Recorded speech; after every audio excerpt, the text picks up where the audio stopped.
So we just wanted to take a few minutes to do some hints, tips or tricks that will help you as you begin to plan how you're going to effectively use this time studying at home.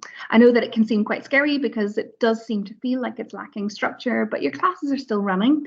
You have an opportunity to join those virtually online, but also there's an opportunity for you to connect with others even through the virtual environment. So yeah, now's the time to really think about how are you going to do that. So first of all, think about the space in which you're studying. Is it a really conducive space to actually get some studying done? So if you have an opportunity there to have a nice bright room and a bright space, doesn't matter whether it's in the living room, the kitchen, wherever it is, your bedroom, whatever, but is there a space where you can be undisturbed, at least for a period of time, as you begin to work through the work that needs to be done as you complete your studies? So think not just about the environment, but also how you're going to schedule the time that you need to work. So I know that we're not all really liking the idea of having to think about when am I going to start, when am I going to finish, but your classes are still running. So there is still a timetable as such for you to work around. So it's a good idea to begin to think about, yes, you don't have to commit to the college, which is great, but you do need to think about what time do I need to be up for in order to be prepared for that first class, and begin to look at ways in which you can stay motivated during this period as well.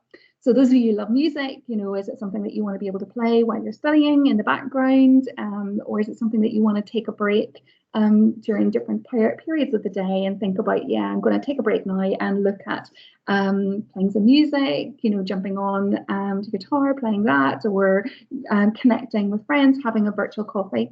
I think it's really important to stay connected, not just with your tutors during this period, let them know how you're doing, how things are progressing for you, for your family, etc. But also staying connected with those in your class, meet up for an online chat through Microsoft Teams if that appeals, but you can also have an opportunity just to connect through your mobile and different devices.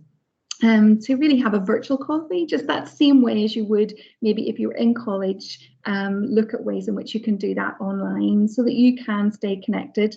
You don't need to be really strict about your schedule, but you do need to give it thought. You have a series of deadlines that you're going to have to meet, and so it's really important to not put yourself under pressure during this period to meet deadlines because you've left it too late. Do think about how you can chunk that information. Your tutors are there to help you, and they really do want to help. So contact them, ask them what it is that you need to do if you're unclear about anything, and begin to start planning how you're going to get those different assignments completed and in.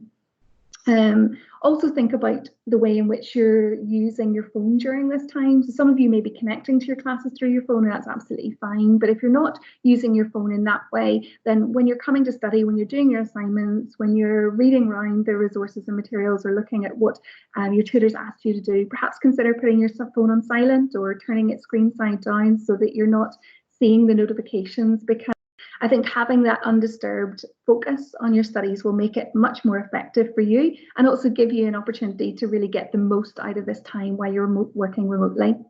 As I said earlier, please do try and stay connected. We said that just about your peers, your friends, stay connected with your tutor, because they will help you in any way they can, just to help you understand what it is that you need to do and how best to get that information together.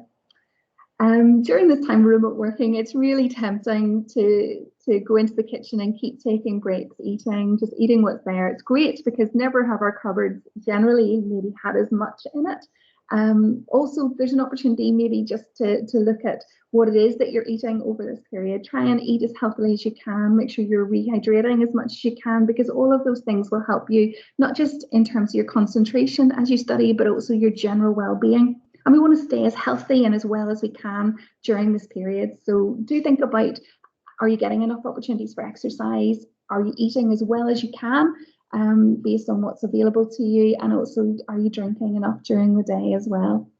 And then do think as well, are you getting enough sleep? Because as the time wears on, the temptation to meet up, to game online, to do a whole kind of things in the evening mean that we're going to bed later and later and getting less and less sleep as we go. And sometimes our minds can be quite preoccupied. So take a moment just to breathe, to look at what's happening around you, to look outside, to get some fresh air, just outside your house if you can, and just try and get as much sleep as you can and as you need. You may find that you're sleeping a little bit more during this period, and that's absolutely fine. Your body knows what you need, but just give it the chance to get the sleep that it needs. And I suppose most importantly of all, look after yourself. It's really important that you take care of yourself, that you continue to really work effectively through your studying, but also that you stay connected. So look after yourself, look after your family, and stay safe.